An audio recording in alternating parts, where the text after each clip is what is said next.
Get that. Get this shit. That. Ugh. Who's your favorite Batman is a simple little party game that's the next time that they accidentally show you. Who's your favorite Batman is a simple little party game that's fun for the whole family. You can go ahead and play a round or two the next time your internet goes out and you're forced to talk to your family face to face for more than 5 unbearable goddamn minutes. There's a bunch of answers that you're initially gonna get. Kevin Conroy, Michael Keaton, and Christian Bale will most likely be the top answers. The younger Alpha Zoomer commandos are probably gonna clamor all over Robert Pattinson because that man will forever have a permanent psychic lock on any woman under the age of 22, no matter how old he gets. And one jokester or two that you know may love the comedic stylings of Adam West's performance more than any of the grimdark modern offerings, and I can't necessarily blame anyone who picks him or Will Arnett for the exact same reason. But you know who no one is going to pick?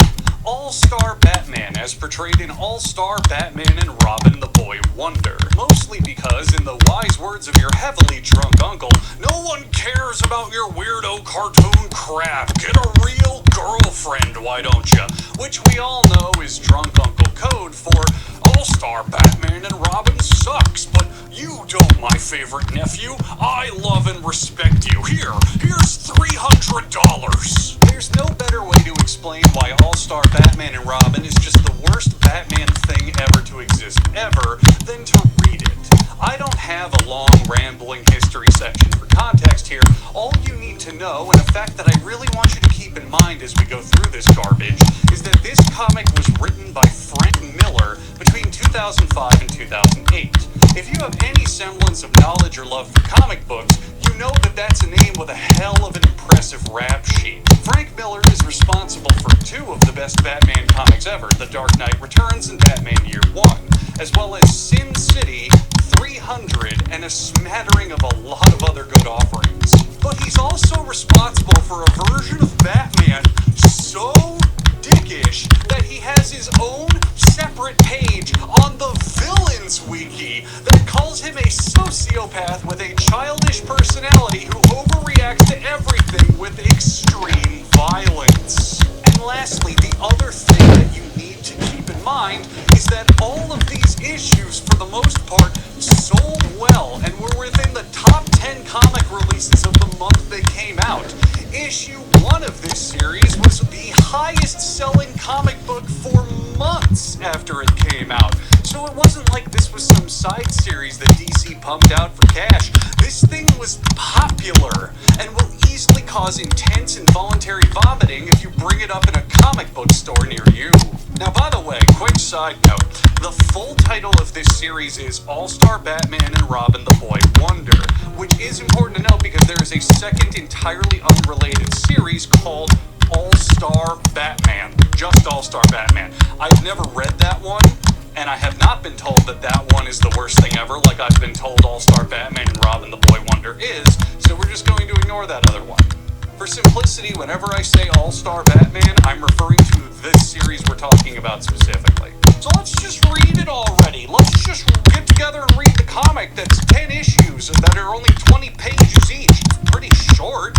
Why am I still standing here?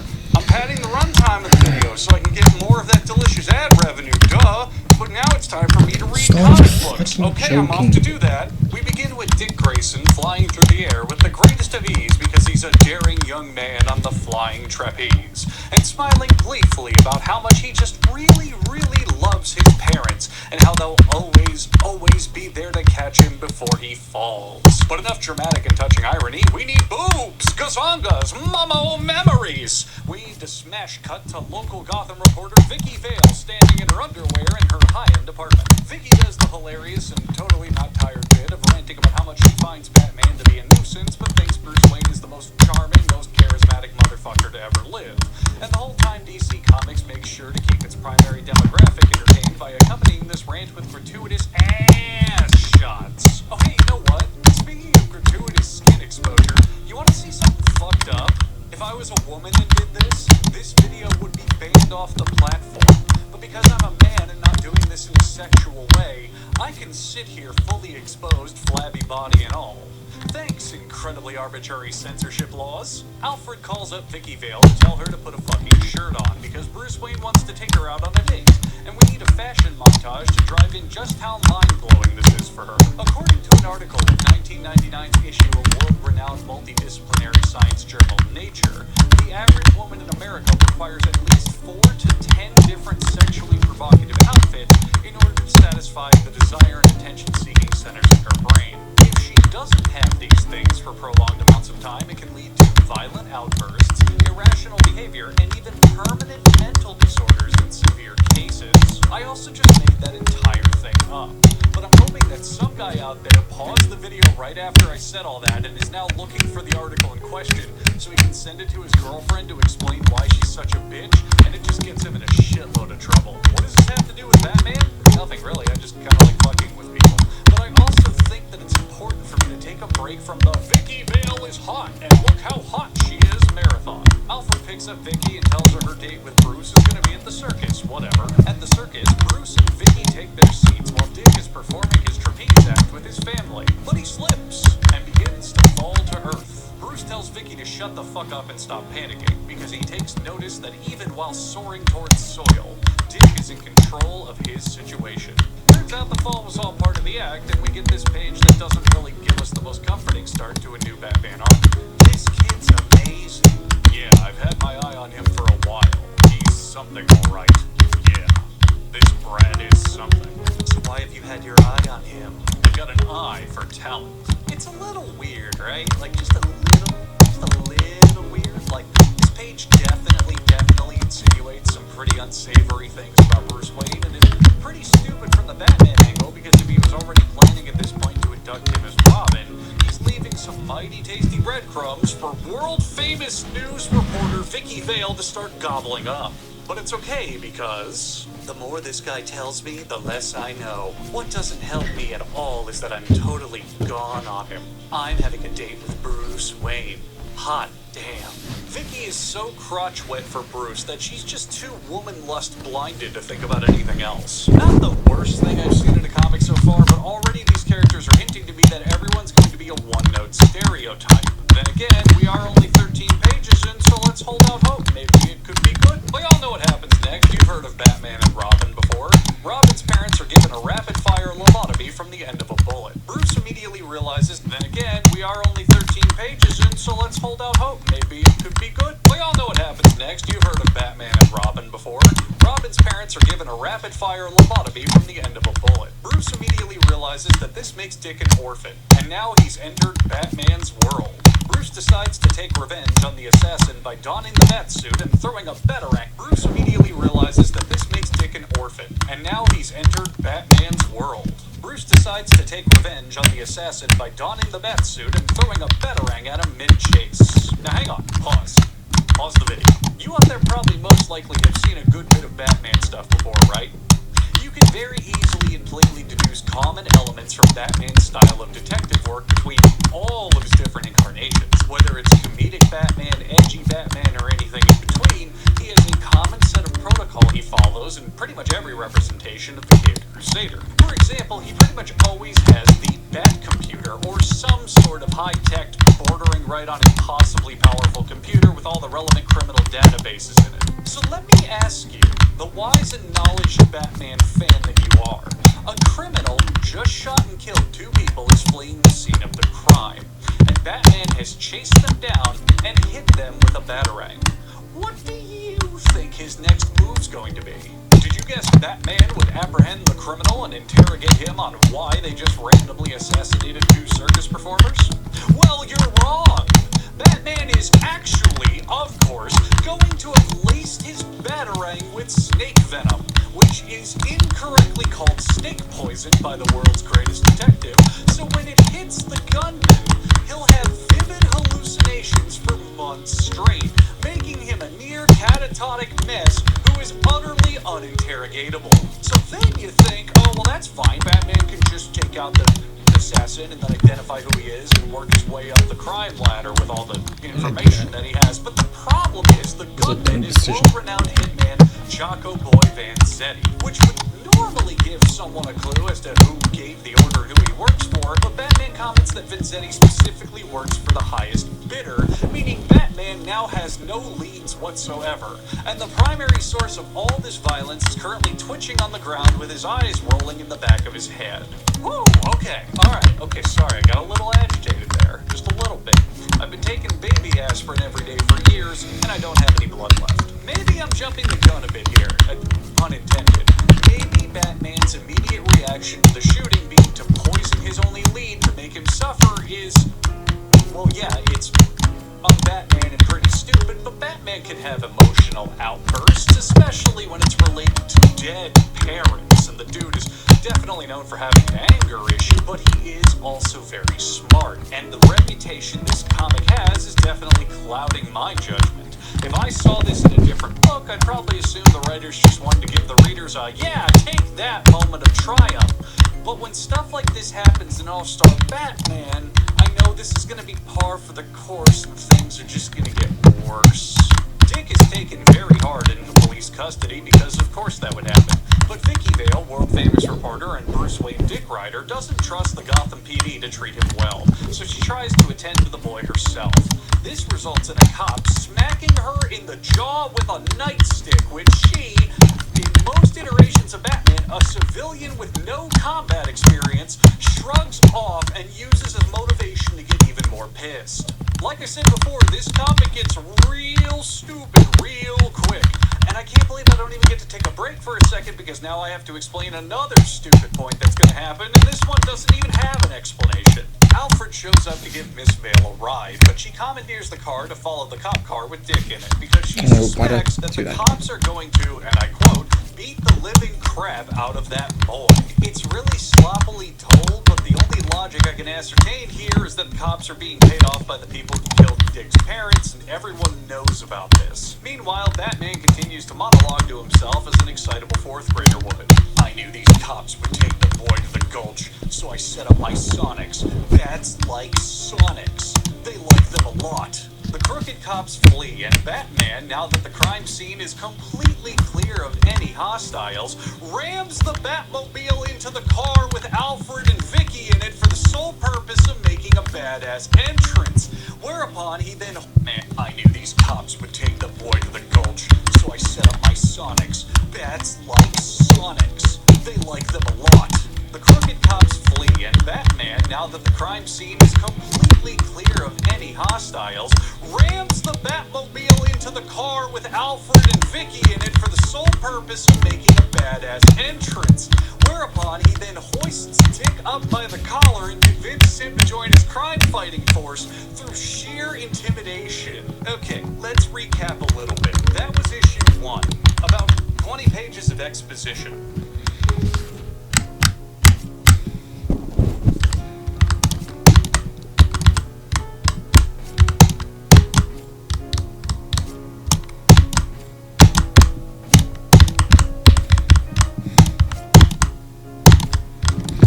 Second to last click.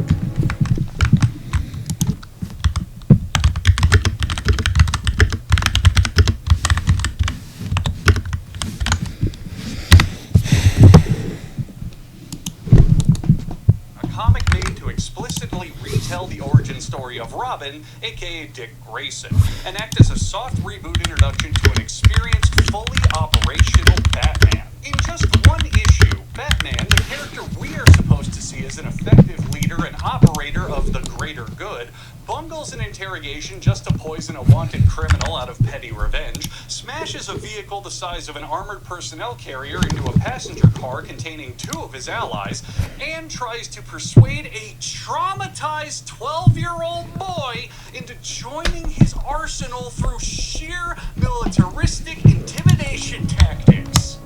In just one issue, we have 9 more to go. Holy shit. Issue 2. Let's just read the intro to set the tone, shall we? From up here, Gotham City is beautiful.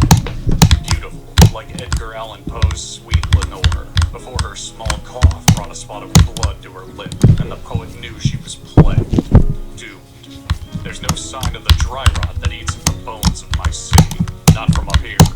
I've just kidnapped a traumatized youngster. Strong boy. For his age, he's damn strong. Dick Grayson, aerialist. 12 years old. Brave boy. Damn strong. Not that he's got a prayer of escaping my grip, but he's strong.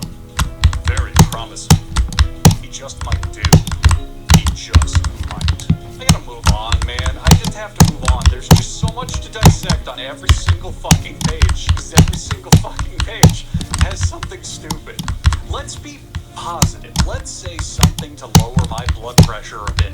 The artwork is fantastic, especially on this page. Take me off the screen just so people can look at this page. Look how Batman's reflected in Dick's pupils, and the color work is phenomenal. I don't, during this review, want to take away any credit from penciler Jim Lee, inker Scott Williams, and colorist Alex Sinclair.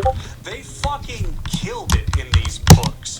Everyone else should feel bad for working on this. Yes, even the original Batman creators Bill Finger and Bob Kane. You guys should have known this book would have been created 66 years in the future, and you should have just stopped the whole franchise in the 80s. Oh hey, you remember how Batman crashed a fucking tank into a car earlier? Well, Vicky's now got a shattered collarbone from a 100% pointless collision, and Alfred uses his combat medic training to stitch her up until paramedics arrive. While in triage, Vicky flashes back to everything she's seen that night until she remembers the shocking truth. Batman kidnapped that boy. Why is Batman so stupid? He's just making it more and more obvious with everything that he does that his new, suddenly appearing out of nowhere sidekick Robin is Dick Grayson whenever that eventually happens. More importantly, goddamn Alfred is ripped as a fucking 60-something-year-old man. These next pages are the ones you've been waiting for. These next 3 pages, which I am just going to read verbatim, are the entire reason I have wanted to review this comic series for literal decades. I have known about All-Star Batman ever since its initial publication back in 2005, and I've read bits and pieces here and there throughout my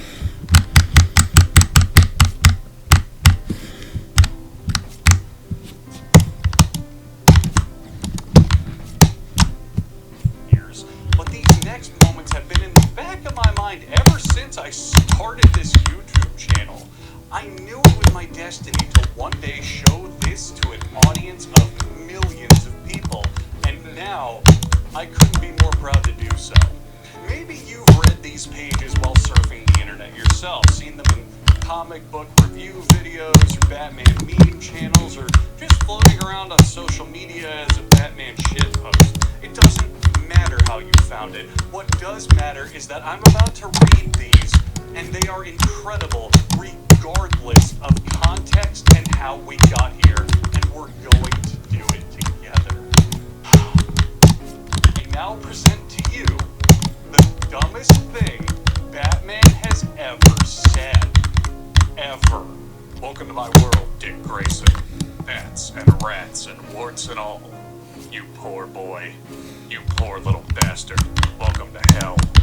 Hell, or the next best thing. The gas calms him down in the space of seconds.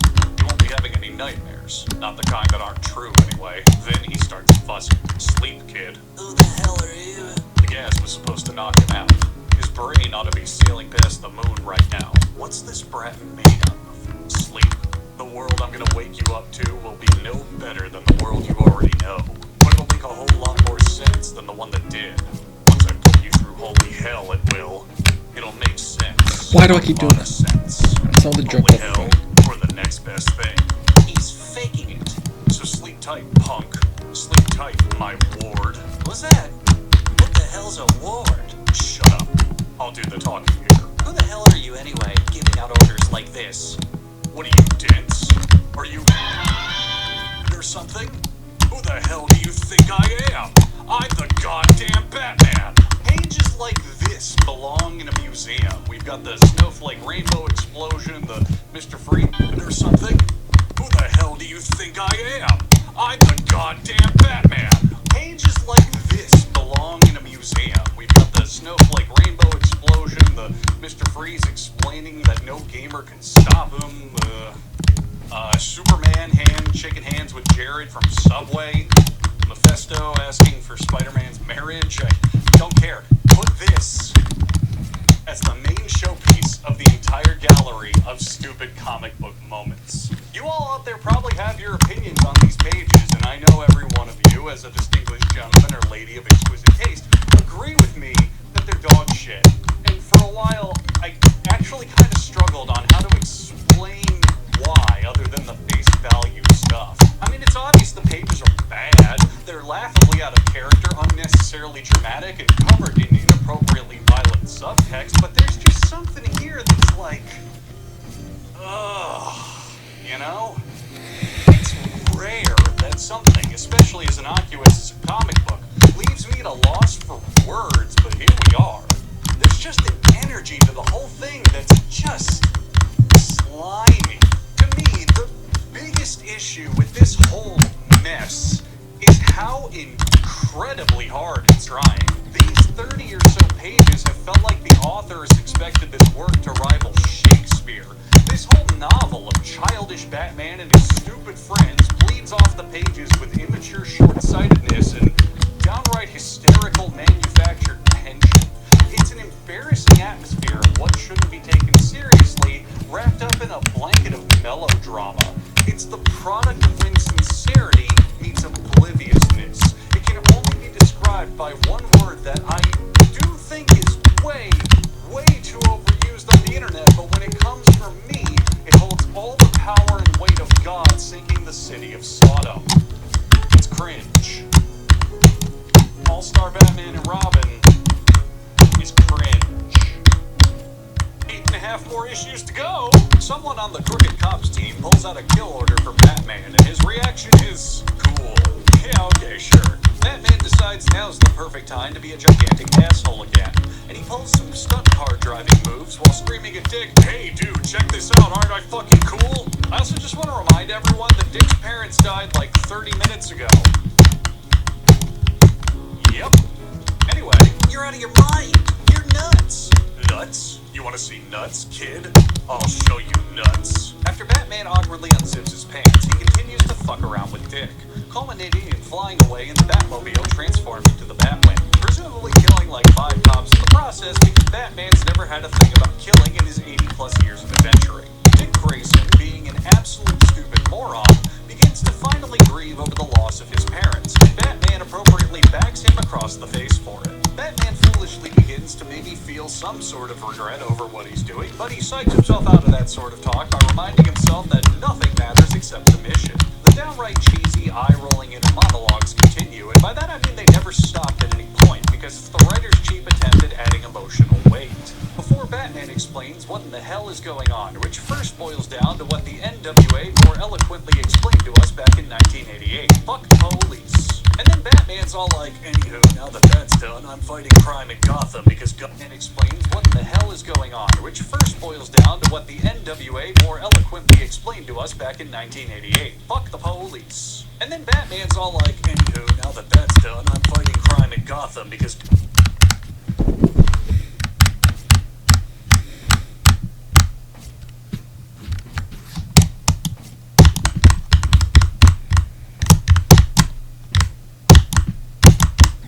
Fuck, Friday.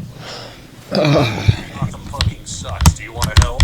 And Dick, despite this PTSD soup that he's had to swim in and drink up all night, says, "Yes, sir. This comic book baby should have been thrown out with the bathwater, and the only infantile saving grace is that it's directly tied to Batman.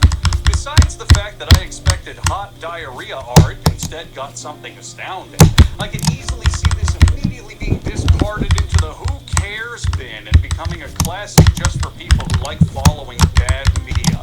More like The Room, but, less Rocky Horror Picture Show. Not from endearment, but from laughing at.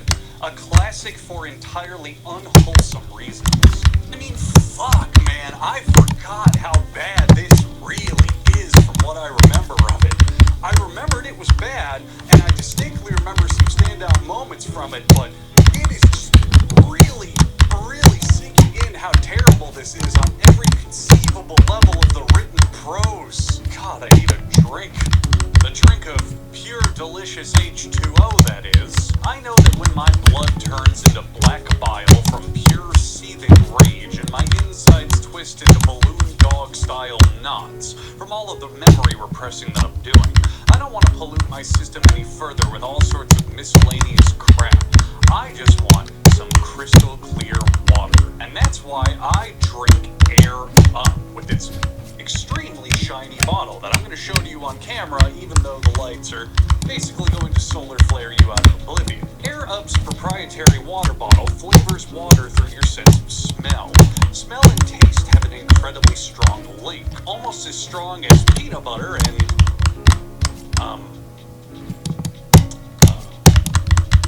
you get the point. Air Up's system is so easy, even a kangaroo rat could figure it out. A kangaroo rat is a small rodent who lives in the desert and gets their water almost entirely from the seeds that they eat. Now that bit of trivia is almost as interesting as the Air Up water system. Just pick your scent pod. For this video, I'll be using peach, because whenever I visit your mother, I can eat a peach for hours. Put the pod on the bottle, then lift it up to activate the flavor, and slurp away. Since I know you all love watching me drink so much, you'll love clicking the link in the description to get one of the limited edition bundles, perfect for holiday gift giving and to save up to 30% off. The holiday season is almost here, and it's the perfect gift for your family and friends to get flavor blasted right in the brain thanks to a catapult of delicious sensory overload. Air Up is a delightful way to stay hydrated and makes the perfect holiday gift, and it's unlike any other water bottle ever made before, at least until the year 2099, when the world's first steam-powered water bottle will be invented. Click the link in the description to get one of the limited edition bundles perfect for holiday gift giving, and to save up to 30% off. Air Up, breathe deep, and suck up some flavor. Anyway, issue 3. We now jump across town to a seedy bar where Black Canary, another crime fighter in Gotham, is bartending for some reason. I'll tell you why she's bartending. It's so we can get way too many fucking pages of men catcalling her in the bar, so we limited edition bundles perfect for holiday gift giving, and to save up to 30% off. Air Up, breathe deep, and suck up some flavor. Anyway, issue 3. We now jump across town to a seedy bar where Black Canary, another crime fighter in Gotham, is bartending for some reason. I'll tell you why she's bartending. It's so we can get way too many fucking pages of men catcalling her in the bar, so we can really play up the fact that Gotham is full of horny men with big wieners. Now the one that makes me laugh though on these pages is the incredibly poorly aged catcall of "tweet for me, honey baby." See, in my mind, I immediately registered that as this guy is lusting so hard that he wants Black Canary to hop on her computer, log into Twitter, and post how much dick she can swallow and unbirth, all in the eloquency that 280 characters can allow. After a scene that goes on for way too long, featuring a ton of repetition of the same phrases in the Shakespearean line of "she's got the mouth, damn she's got the mouth," Black Canary kicks a dude in the face for trying to grab her ass. She then extends this justified punishment Shakespearean line of "she's got the mouth, damn she's got the mouth." Black Canary kicks a dude in the face for trying to grab her ass. She then extends this justified punishment into ass-whooping a large handful of patrons in a bar for catcalling her, and I'm gonna assume a good handful of them didn't do anything wrong at all. But it's entirely justified, entirely within her right, and I stood the fuck up and clapped when I saw this part, because I knew this independent woman who don't need no man had a great reason for doing all of this. And it turns out that reason is a single, solitary man who's got her thinking all different despite having never met her. Okay, I too am a single, solitary man who started a trend of thinking differently, because I used to think that this comic, although poorly executed, knew how to construct a coherent narrative, but now we've spent literally half of issue 3 on a worthless set of pages propagandizing nothing more than an out-of-nowhere female empowerment fantasy. What the hell does this have to do with Batman? Oh, wait, hang on. Black Canary has to force-feed a man his wedding ring real quick. What the hell does this have to do with Batman? The only thing that's happened is Batman's sheer existence is what caused Big Titty Bartender to break bones in her tavern of barbiturates. We now have a whopping 25% left of issue 3 to wrap everything up, and I think it's Stan Lee's ghost reaching out from beyond the grave to play one last prank on DC Comics by making prolific comic book reviewers such as myself witness these next pages, because out of context, they're just hysterical. I've kidnapped a traumatized youngster and drafted him into my holy war. I chose him with care. I did my homework. Dick Grayson, age 12, aerialist, the best I've ever seen. Top of his class in just about every school his roving circus life took him to. Made black belt a few weeks before he turned 9. He's got the chops. If any kid his age could have them. If Aqualon. Very good, sir. Aqualon? What the hell are you talking about? Excuse me? We're going straight down? I mean, like, we're aimed right at the ground. Like, instant death. I hope to hell I know what I'm doing. I chortled when I read these pages. It was ugly laughter at its finest. I sounded like a hyena who swallowed some bagpipes. Even for the time period running alongside Batman Begins and the upcoming Dark Knight, two Batman movies that helped popularize a shift toward darker, edgier blockbusters, these scripts feel like an out-of-control freight train of ideas. Each page of All-Star Batman and Robin is like someone found a way to load chaos into an AK-47 and rapid-fired it into a Fast and the Furious movie directed by a meth addict. There's just always, at all times, something high-octane stupid happening. I hate it, but I do love it.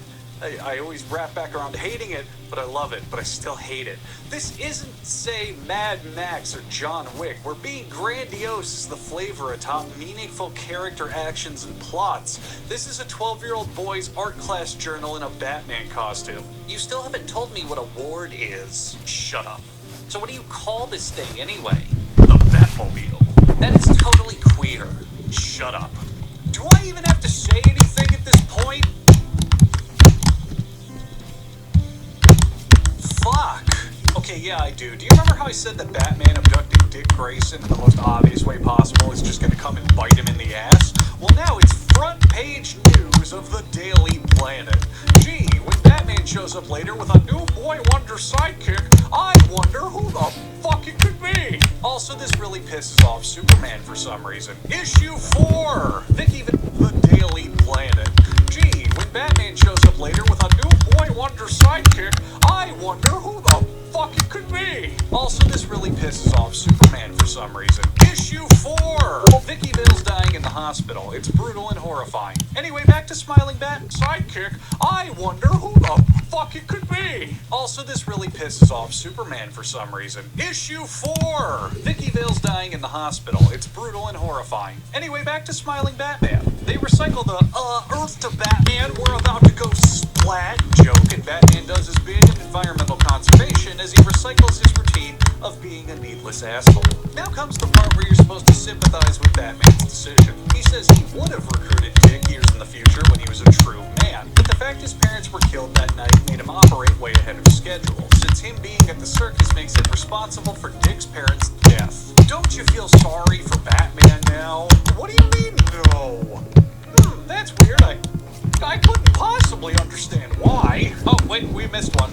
Batman immediately tells Dick to shut up again on the next page. This comic's gonna snap my cerebellum. This page right after that is a glorious, incredible shot of the Batcave. This book is so all over the place, you may as well make it star Carmen Sandiego. And now, as quick as he can before the FBI raids his house to confiscate his hard drives, Batman gets into a dick measuring contest with a 12-year-old boy. Pretty cool, huh? What do you say, Junior? Is this cool or what? Yeah, I guess it's okay. I mean, I've seen better, but I don't think I like this kid. Not one bit. He didn't like my Batcave. Oh, I fucking put so much work into it. He's no good meanie. I'm gonna tell the teacher on him. I've got such cool stuff in my Batcave. I've got a Penny. I've got Butler. I've got an Xbox and a PlayStation. But Dick doesn't like it. He's a jerk. Boop, boop, boop, boop, boop. Shut up. There must have been a memo flying around the DC offices in 2005. I was not aware that Batman was going to be given a new signature catchphrase. Cosplayers across the world from this point are going to don the cape and cowl at their local Comic-Con, and when asked if their picture can be taken, they'll respond with the Dark Knight's signature catchphrase. Shut up. Alfred calls Batman to inform him that Miss Vale's condition is looking bleak and her chest cavity has been completely shattered, which leads to my favorite part of every video that I always do, Batman Trivia! I've been doing it for years, every video, every single one, it's got Batman Trivia. If you were a billionaire with an entire dedicated R&D department, a genius-level IQ, and an Olympic athlete level of fitness, what would you do in this situation? Is it A, feel remorse that throughout your carelessness and disrespect for your position, you crippled an ally who in all likelihood will not survive? You do everything you can to help her in her time of need, and use it as a good teaching lesson for your new partner that this job is dangerous. B. Utilize your godlike potential and create a better plan that prevents you from boneheadedly smashing your civilian tank into one of your only loyal friends and a reporter who can make this scandal international news, thus nullifying this scenario from ever happening. Or C. Yell at your most trusted ally to immediately get a world-class heart surgeon in from Paris and act like that solves everything somehow. When he says he'll never make it in time, push the blame of Vicky Bell's death onto Superman if he's too busy to help you. If you chose C, congratulations! You've been paying attention to All-Star Batman, and we're very proud of you. At this point in Batman canon, Batman and Superman aren't allies, and Batman has figured out that Superman is Clark Kent. Information which he uses to... You've been paying attention to All-Star Batman, and we're very proud of you. At this point in Batman canon, Batman and Superman aren't allies, and Batman has figured out that Superman is Clark Kent. Information which he uses to piss off Superman for seemingly no reason. So now we have an explanation as to why Superman was so upset at Batman kidnapping a child earlier, and that explanation is... there is no explanation. Jesus fucking Christ. Finally, for the first time in about 50 pages, a moment of calm washes over the scene, which Batman uses as his way to reminisce about his mom having rocket tits. No, I'm half kidding. Dick says he wants somewhere to change and wash the blood off his clothes, and Batman uses it to remember how his parents bled on him when he died. This may be overthinking deep into the comic book Illuminati conspiracy town, but I kinda want to believe that the writers put that line in there about Bruce's mom's breast.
to ambush him once he's out of police custody? Sidekick, I wonder who the fuck it could be. Also, this really signature, the Dark Knight's signature catchphrase. Shut up. Alfred calls Batman to inform him that Miss Vale's condition is looking bleak and her chest cavity has been completely up in fitness. What would you do if upset at Batman kidnapping a child earlier? And that explanation is there is no explanation. Jesus fucking Christ. Be a fucking hero and get free Airport Lounge access with On the Beach. Don't be a silly booker, be a smart booker. Celebrate your smarts, bury yourself in the buffet and get ready for some holiday luxury with your 5 Finally, for the first time in about 50 pages, a moment of calm washes over the scene, which Batman uses as his way to reminisce about his mom having rocket tits. No, I'm half kidding.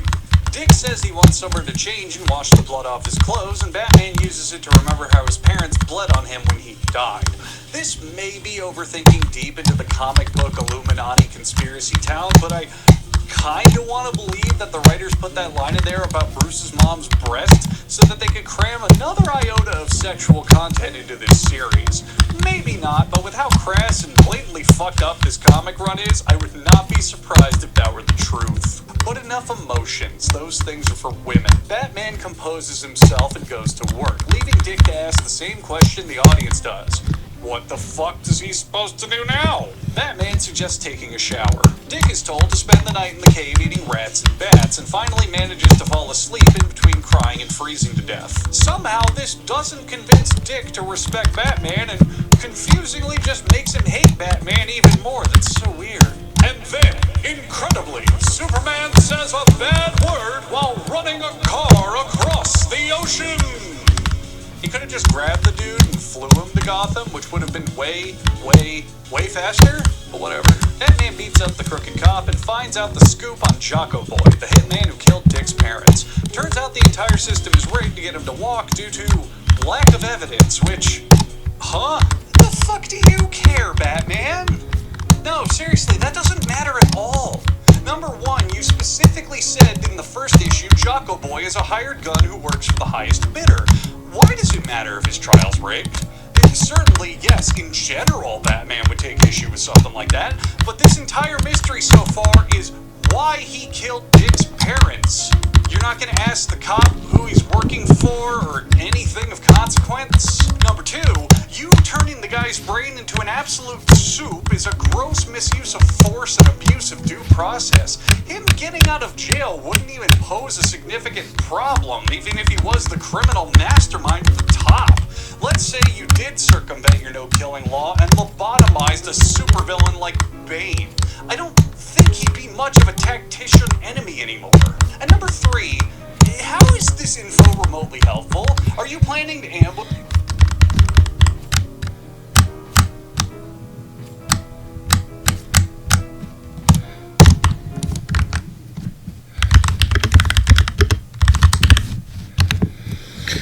Fuck, that was a shitty ass death.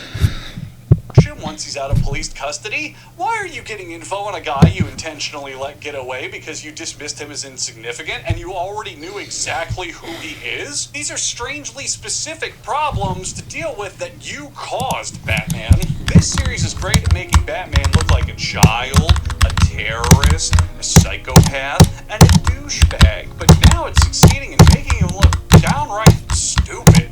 That takes commitment. Props to you, All-Star Batman and Robin the Boy Wonder.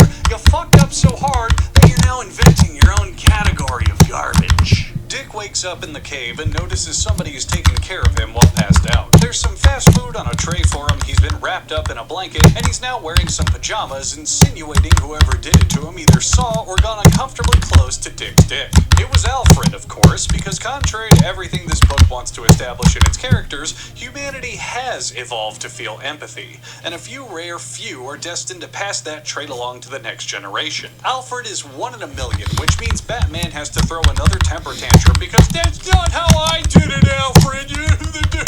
Alfred writes thankfully tells Batman to calm the fuck down, and Batman remarks how somehow Dick not being tortured into being a superhero will ruin his ability to fight crime forever.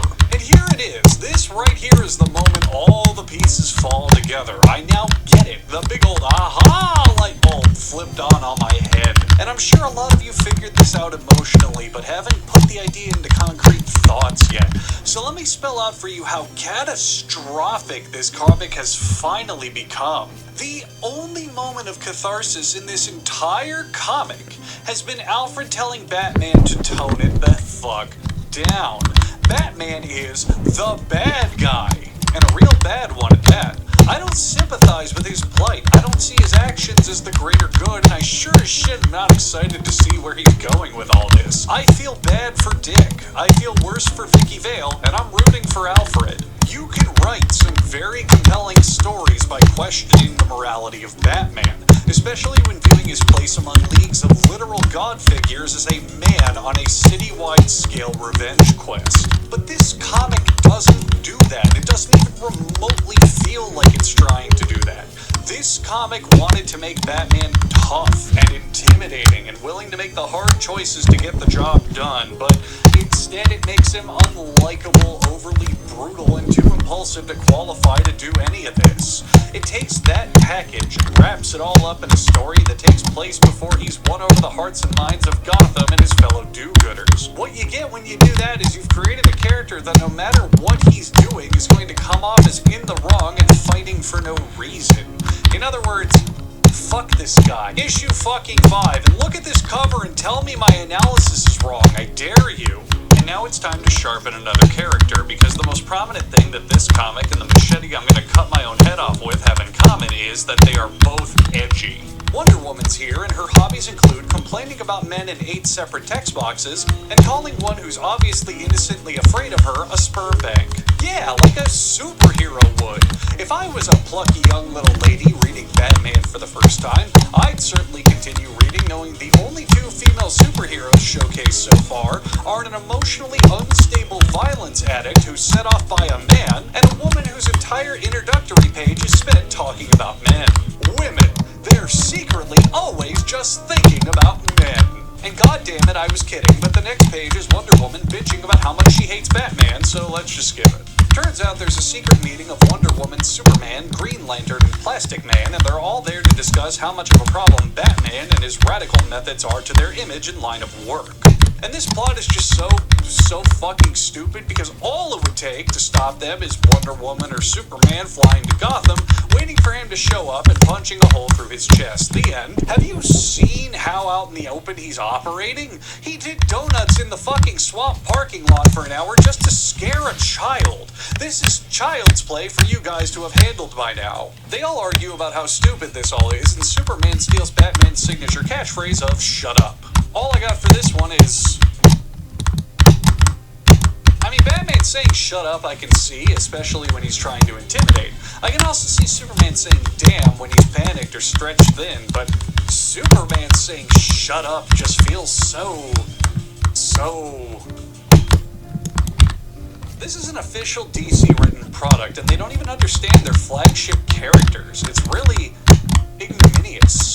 Wonder Woman is still new to the Earth realm during this time frame. She suggests that the Justice League cut Batman's head off to show that they don't fuck around when it comes to rogue superheroes, which you would think is an appropriate punishment for Omega Eugenics Man, the universe's most evil dictator, and not an appropriate punishment for a rogue agent with questionable methods, but hey, you do you, role model superhero from a team made of shining beacons for all humanity? Now it's Superman's turn to yell like a super child, and he uses his super breath to super scold Diana like a Pokemon trainer who caught his Growlithe shitting on the carpet. Diana responds with a classic, "You bastard, I hate your guts," and then the two promptly slap fight each other while saying, "You stop it. No, you stop it. No, you stop it. No, you started it. I'm telling Mom, well, I'm telling Dad." Until Plastic Man stretches in and says, "Okay, you two, that's enough. We're supposed to be a team. Now, kiss and make up." And then they start making out, and Wonder Woman says, "Oh, I'm sorry, I love you, Superman." And Superman says, "Oh, no, I'm sorry, I love you, Wonder Woman." And then Wonder Woman's like, "Kiss me." And then Superman's all like, "Oh, yeah, Diana, kiss me good." And then they... Okay, no, I'm just kidding around. Except I'm not fucking kidding! This comic was written by a 5th grader. That's all the evidence I need, baby! Oh, hey! Wonder Woman steals Batman's signature catchphrase of "shut up," and the narrator can't help but remind the audience that one day these fine fucks will form the Justice League. But that can't happen until Batman plays ball. Why at any point Superman didn't fly in and speak to Batman well before any of this happened is another question I'm going to put directly on the pile of reasons this story can be directly linked to the 2008 housing crisis, and we'll discuss it another time. But for now, I have to read page 9. I love being the goddamn Batman. I want you to imagine that your parents have been violently killed in front of your eyes. Imagine you've dedicated your entire life to righting the wrongs that brought your childhood to a screeching halt. I want you to come up with whatever scenario you can that would logically get you over that to the point that you'd be giggling about it all like a school child. I know this panel's not another psychological dick torture or fake out or anything. He's running across rooftops just working himself up over how cool he is. We've gone beyond beating a dead horse and now we're dining on its delicious horse steaks, but I just want to say this point again. This writing is way off when it comes to any level of poignancy and depth. Think how much untapped potential this story has while working with a largely nuanced character like Batman. The angle of mental damage and scars on him has been explored before, and you could so very easily do that here. Batman is torturing Dick and acting like this because he still hasn't fully processed the trauma of his parents' demise. There you go. Alfred could explain his objections beyond "stop making the 12-year-old eat rats" and grow them into harsh reality checks and emotional reinsurances by saying, "doing this isn't going to bring back your parents, Master Wayne." The writers think Batman is cool, so they want Batman to tell us that he knows he's cool. So that way all this unnecessary violence and brutality is somehow justified. Batman can be written for 14-year-old boys, but he shouldn't act just like them. It's even punctuated with this out-of-nowhere full-page spread of a nice, convenient hero posed Batman. I used to have objections to this guy operating with almost identical conduct to that of the Joker, but now that I know he's having a good time, I'm cool with it. Okay, wait. I wrote that line just before reading the next page, and when I said Batman is operating with conduct identical to the Joker, I was fucking kidding. But you want to know what happens next? Do you want to know what happens on the very next page? Batman leaps off the building to detain some thugs mid-mugging, and he startles them by laughing at them the entire time that he's falling. Stealth is a vital part of Batman's arsenal.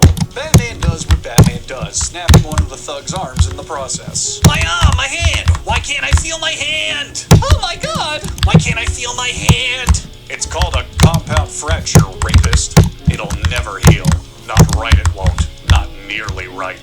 You'll remember me every time the air goes wet and cold. Arthritis, punk. It'll hurt like hell. Actually, I like this panel. It's, of course, absolutely vicious, but this is the first time the entire comic book feels in character for Batman. It's arguably over the top, but in this story where we're not afraid of violence, the line's actually pretty fucking good. Give 1 point to All-Star Batman and Robin, which will put its current score at negative 216. Batman continues to beat on the goons, and the woman he just saved, who by all normal human accounts should be utterly terrified, begins to instead have an orgasm. Good girl. You go home now. Catch your cab on Novik. It's well lit. Call your shrink if you've got one. But don't call any cops about all this. They're useless. They're worse than useless. Yes, sir. Thank you. I love you. Nobody loves anybody, my darling. We just survive. Fuck me. Batman, don't call the woman a good girl. That's just as creepy as the dudes who wanted to assault her. And woman, you call these men an ambulance. Batman has no fucking idea whether or not those concussive head wounds he just inflicted will turn fatal. And comic writers, if I ever see you use the phrase "nobody loves anybody, my darling, we just survive" ever again, normally I'd threaten to beat you with my shoe, but you guys seem to get off on violence, so I'm gonna smother you in kisses instead like a cute golden retriever puppy. And I warn you, I'm a great kisser. Time for me to shake my head in disappointment again, because the next page contains an image I've seen many times before. It's one of my all-time favorite Batman illustrations, and a commonly used key art piece for him as well. Here it is in the Batman card from the DC deck building game. I'm ashamed to see it in context because out of context it's a fucking gorgeous piece of art. In context, it's some glitter sprinkled on a turd pile. Batman then proceeds to think storms are cool, and this whole issue, besides meeting the Justice League, has entirely been filler, including Dick finding a battle axe in the Batcave, which is so radical it makes him forget that his parents died only 12 hours ago, so let's skip it. Issue 6, and I hate how long this is taking. Behold, Barbara Gordon, age 15, will now be joining the story. Things make it a little confusing because Gordon's wife and his daughter are both named Barbara, so for simplicity we will call his daughter Batgirl, since that's who she's going to become. And since she's a woman, I don't even want to begin to describe what I think is going to happen to her knowing the tone of this story. Batgirl eavesdrops on her dad's phone call, which the book makes sure to point out is with a woman he'll likely cheat on his wife with, which is blindingly inconsistent. Earlier in the story, Batman specifically hints that Jim Gordon is the only trustworthy cop in Gotham. Now we need to know, for seemingly no reason other than to cast shade on him, that Gordon chats regularly with a woman he'd rather be banging than his wife. Cool, dude. Good job making every character unlikable. And good job again contradicting yourself by labeling him a good cop in his introductory panel. Excuse me, I have to go vent my anger. With Zoom Basic, the free all-in-one plan, you can meet as often as you like for free. You also get Team Chat, Docs, and more, so you can keep moving and grooving. Grooving is optional. Sign up for free today.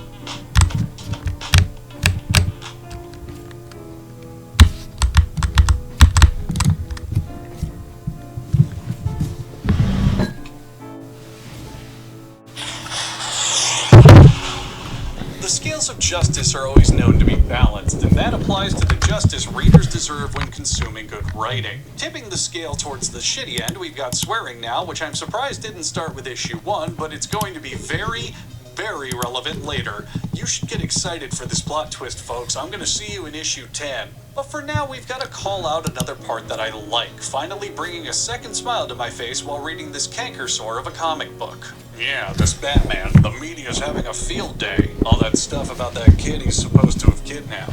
First off, I'm not buying that. I don't believe he'd do anything of the sort. I've got a whole different problem with the goddamn Batman. I'm a sucker for a good callback, and the goddamn Batman callback here is good. I'll even ignore the fact that regardless of his intentions, Batman totally 100% did kidnap Dick. Sure, he saved him from police brutality, but he's explicitly holding him hostage in the Batcave, so, you know, whatever. Batman's so cool. God, I love when Batman himself commits crimes. And that's because I myself am about to break the law, because I'm normally illegally forbidden from reading page 7 of this issue due to a self-placed restraining order, because it overuses the cute goddamn Batman callback by shoehorning it in 3 more times in 1 page. Oh, also, Batgirl's a secret Batman fanatic and made herself a custom batsuit and says the word shit again and then goes out to fight crime. Good for her. I was beginning to get too close to drinking the bleach in my laundry room, so it's nice to see something actually fun and uplifting in All-Star Batman and Robin for a change. Jimmy Olsen's introduced, and he races to the hospital to deliver some requested information to Vicky Vale. And there's a cute gag with his gift of flowers being totally overshadowed by Bruce Wayne's gift of flowers, and I'm gonna ignore it because I don't at all trust this comic when 2 good things happen back to back. Vicky's probably gonna snap Jimmy's neck and leave the hospital disguised in his skin or something. Point is, Jimmy being a journalist for a major newspaper means he's able to download 2 good. Jimmy Olsen's introduced, and he races to the hospital to deliver some requested information to Vicky Vale. There's a cute gag with his gift of flowers being totally overshadowed by Bruce Wayne's gift of flowers, and I'm gonna ignore it because I don't at all trust this comic when 2 good things happen back to back. Vicky's probably gonna snap Jimmy's neck and leave the hospital disguised in his skin or something. Point is, Jimmy being a journalist for a major newspaper means he's able to download extensive files on the Flying Graysons, Dick Grayson, and Batman, and now Vicky Vale has that scoop in her back pocket. Meanwhile, at the docks, Black Canary is looking for a seller of stolen goods. We established this within half a page, but then spend 2 more pages doing the thing we already did previous with Black Canary. Flipping the fuck out, being hit on, and then using it as an excuse to hit the spinal cords of every man in the immediate vicinity. Then we flash back to 5 minutes ago. Batman's also at the docks because he's waiting to ambush Jocko Boy, the the assassin of Dick's parents from a few issues ago. And again, if Batman actually wasn't an immature jackass, he would have gotten the info he needed days ago, but I'm not gonna get too angry about it because this scene gives us this incredible line. A guy like Jocko Boy Vanzetti always makes me want to get some crippling done. God, I wish that line was in the Arkham games. I mean, just once, I want to hear the late, great Kevin Conroy say that iconic Batman line. That always makes me want to get some crippling done. That is kind of a funny coincidence. The only place I've seen Batman act like more of a clueless buffoon than this is in the Arkham games. In fact, the dumbest I've ever seen Batman is when I played Arkham Asylum for my new gaming channel, Hugbee's Gamer Mode, which I'll go ahead and link in the description. Here's a funny clip from me and my pals playing Arkham Asylum that'll make you want to watch the rest of the entire channel. So it's like you can poke in different directions and... Anywho, once Hugbee's finishes his blatant, obnoxious self-promotion, Batman does his dumb as fuck laughing routine again, followed by a quip that if sprung from the mouth of 60s Batman would be stirring and exciting. But here it's just so gosh dang lame. Goddamn lame. I have to keep with the running joke in the book. Blag! Blag? What's with Blag? I'll give you some talking to do, Jocko Boy. What reaction was expected here? Did the DC bigwigs expect the readers to stand up and cheer and give a rounding rouse of applause for Batman childishly mocking a criminal? Also, for some reason, this part had to be told out of order, so now we can flash back to the present of Black Canary fighting some men. There's no dramatic tension or storytelling elements added at all by having the Batman scene be a flashback, so just keep in mind that the writers are throwing darts at the elements of storytelling guide sheet and using that as inspiration for how to change things up. Batman comes in to rescue her so he can come in her for the rescue later. The goddamn Batman line is now being so reused that I have a feeling it's a big meta inside joke by this point, which ruins all the fun that the line had without taking away from how awkwardly terrible it is. The end. Issue 7. Batman's plan for assaulting a group of armed criminals is to do his frankly attention-grabbing laugh routine while kicking one in the face. No smoke bomb, no weapon disarming, no stealth takedowns one by one, just a kick and him going, oh, so well that all the other baddies cower in immediate and paralyzing fear, which cascades into the most confusing line of the entire story, and probably the most confusing line I've heard in a comic book. I even googled this specific sentence to see if I'm missing some turn of phrase here. I don't know if it's a typo, or if this is what it's supposed to be. Batman screams, "You don't know from Screwed, you losers." What does that mean?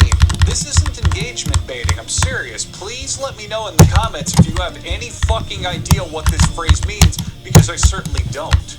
I don't even know what the phrase could mean if it's a typo or some 2005 version of autocorrect. The best I can easily...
up, Greg, and welcome back to another episode of Please Stop Trying to Give Birth at Disneyland.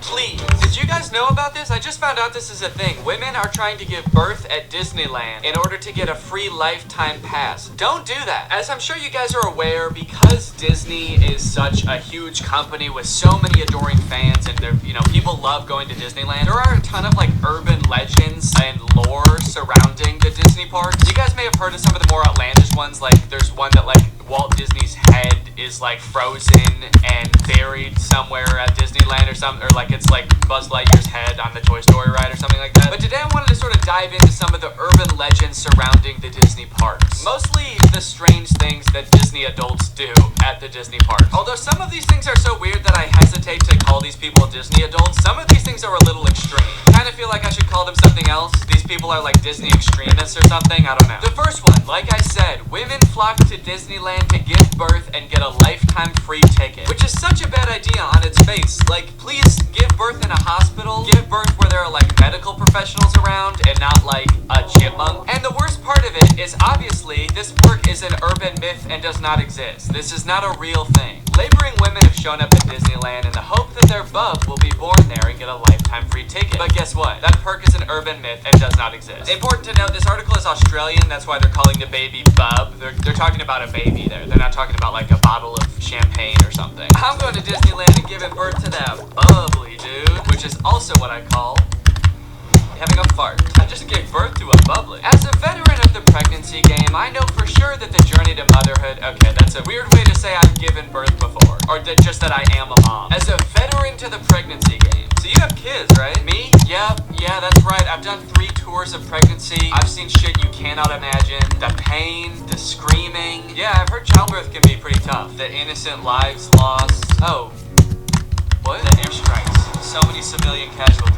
Are we still talking about giving birth? Yes. Laboring women are racing to Disneyland's gates in hopes that if their baby is born there, they will secure their child a lifetime pass. Okay, so the article goes on to describe that there are people that have given birth at Disneyland before, and people have tried to replicate it and give birth at Disneyland, and they've gotten caught, and it hasn't gone well. I do feel like the article is over-exaggerating, though, saying that laboring women are racing to Disneyland's gates. Like, pregnant women have, like, the baby already coming out, and they're shoving it back in, like, running into Disneyland. There's just, like, a crowd of angry mothers-to-be banging on the gates in front of Disneyland. Let us in! We must release our spawn! Like, making a break to the Pirates of the Caribbean ride to do a water birth. I just feel like they're exaggerating a little bit. I don't know if I would characterize it quite like that. So you're probably wondering how this rumor started. Like, did Disney ever at one point give a lifetime pass to someone whose baby was born at Disneyland? Well, I will let this TikTok explain that. Today in Disney history, the very first Disneyland baby was born. Rosa Salcedo gave birth to a 6-pound,